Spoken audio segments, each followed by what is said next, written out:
भगवत दर्शन उसी को प्राप्त होते हैं इसकी भगवत दर्शन की प्रबल उत्कंठा के लिए 4 बातें जीवन में आ जाएं। पहला, नित्य निरंतर नाम जप रसिकों के संग से। शर्त है रसिकों के संग, भजन न होई संग बिन।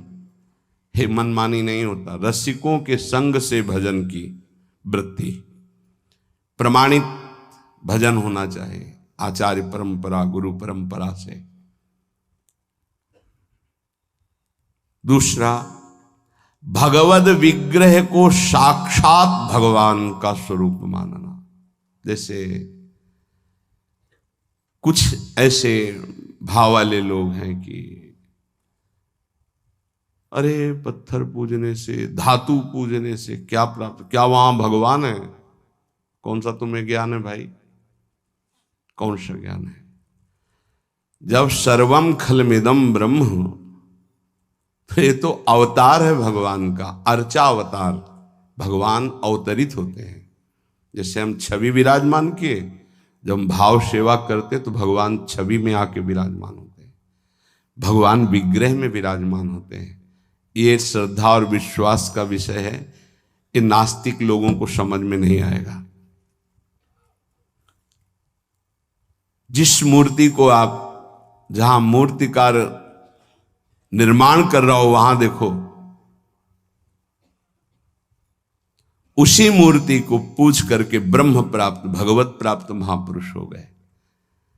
प्रेमाश्रुओं से अभिषिक्त किया है। ये बाहर वालों की ऐसों की बातें न सुने, नहीं तो जो छोटी श्रद्धा वाले लोग होते हैं उनकी श्रद्धा नष्ट हो जाती है। अरे क्या है, ऐसे से ऐसा न वो बोलते हैं, न वो खाते हैं, न देखते हैं, और ऐसे विराजमान। आपको क्या पता है? आपका भाव है क्या? आप जानते नहीं हो।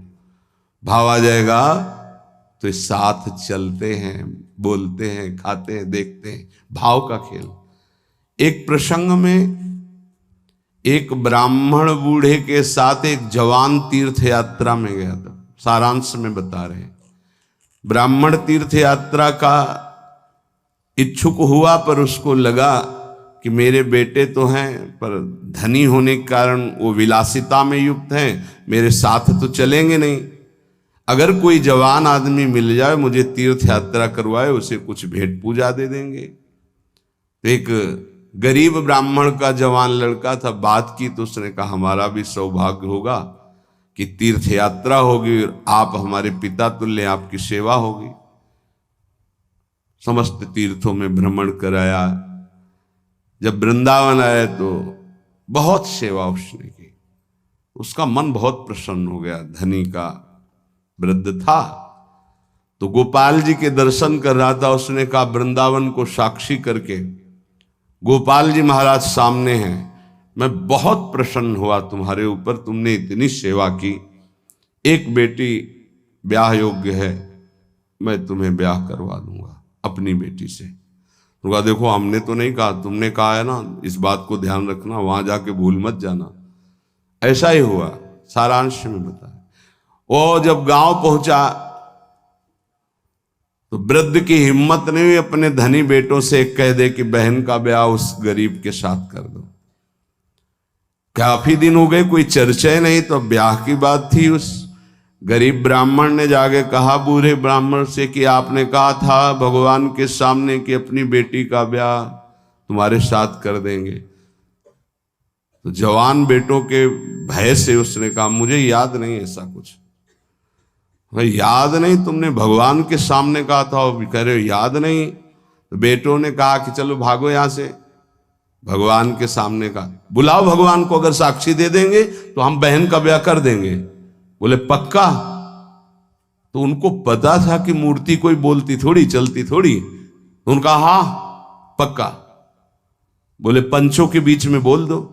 पहले गांव में पंचायत होती थी पिंड छुटाने के लिए कि अतरे दिन ये परेशान करेगा, तो उन्होंने कहा पंचों के सामने यदि ठाकुर जी आके गवाही दे दे तो ब्याह करवा देंगे। ओ गरीब आदमी जो कुछ था बेचा, फिर वृंदावन आया।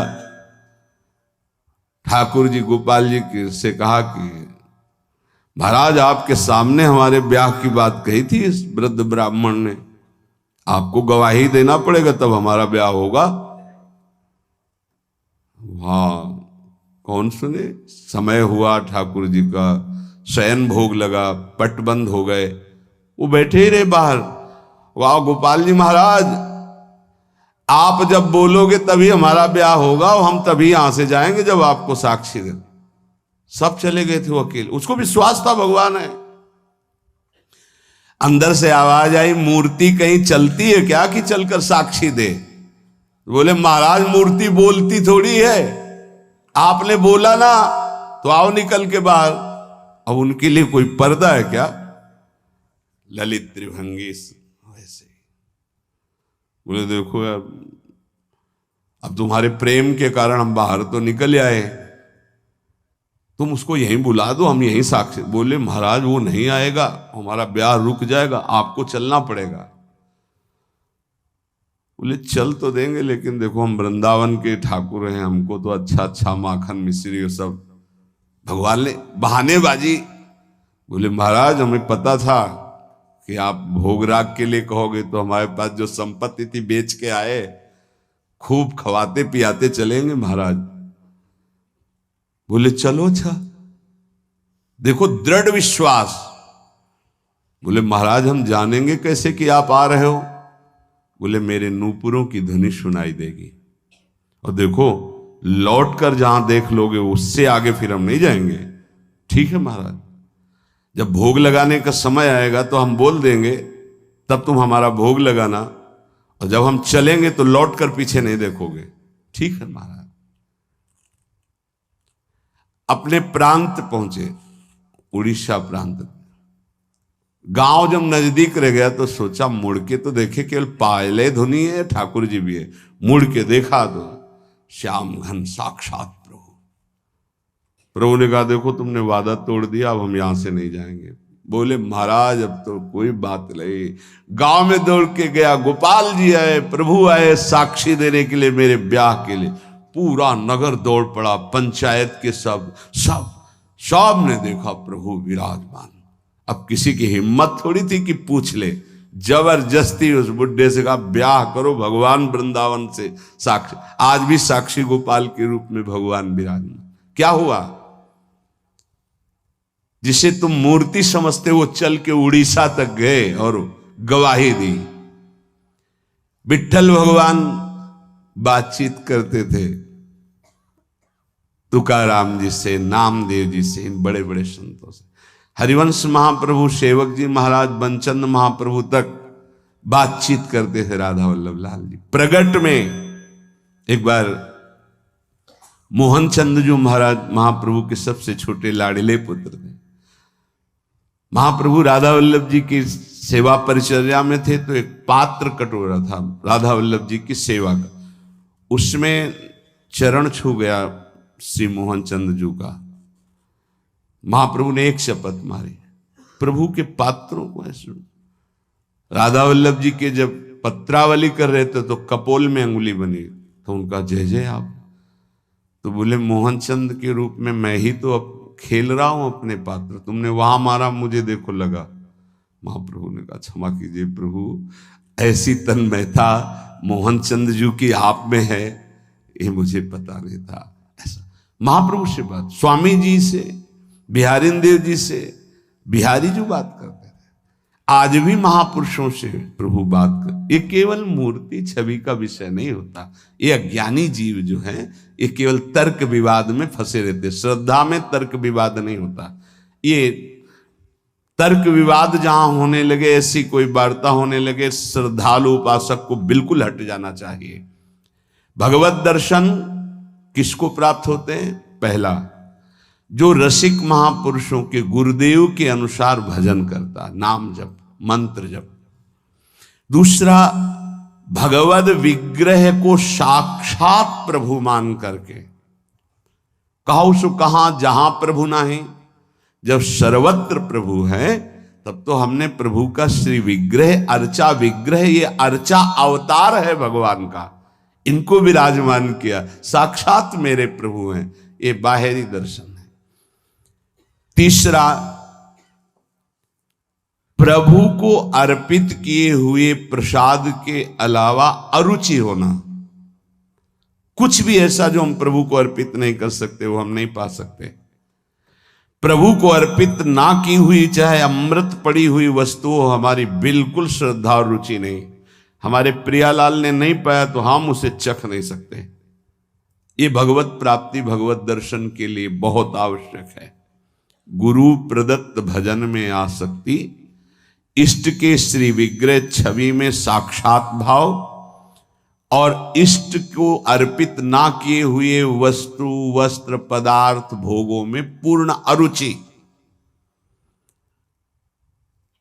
कई बार हमने ऐसे संतों को देखा जो अमनिया जैसे, पा लीजिए, नहीं अमनिया है ना, हम अपने ठाकुर को भोग लगा के पाएंगे या आप अपनी श्री जी को भोग लगा दीजिए तो पालेंगे, अन्यथा नहीं।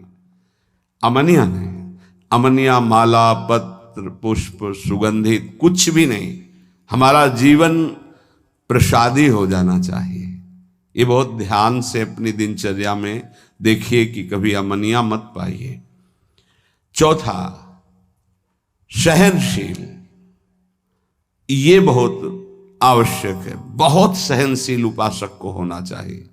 जितना सहोगे उतनी भक्ति प्रकाशित होगी। सहत सहत बाढ़े भगति, गृह तनु गुरु हितगार। गुरुदेव को समर्पित जीवन और सहनशीलता, निश्चित भगवत दर्शन। 4 बातों से निश्चित भगवत दर्शन हो जाता है।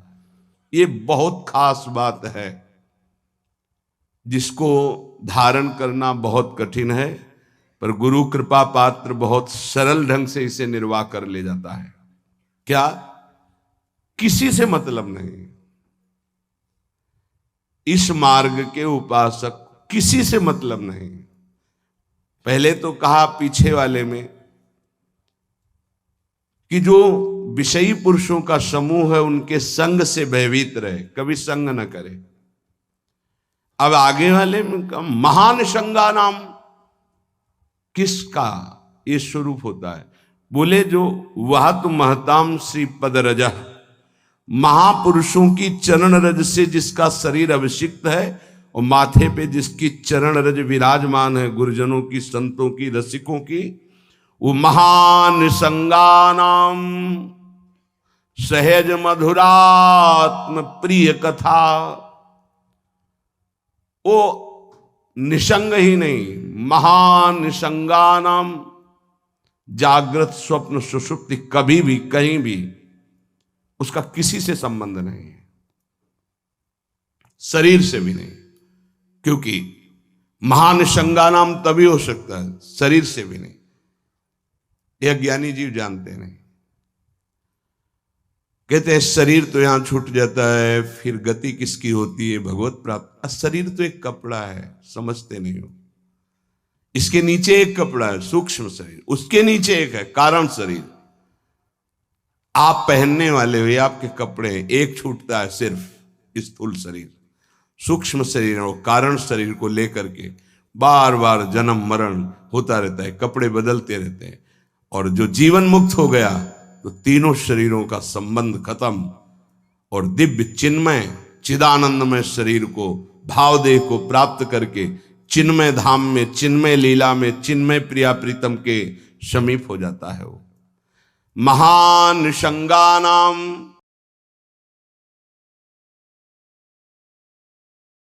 साधक का स्वभाव ऊपरी बड़ा ही रुक्ष होना चाहिए। साधक का रुक्ष, सबको ये लगना चाहिए कि बड़ा बेरुखा आदमी है ये, बच जाओगे।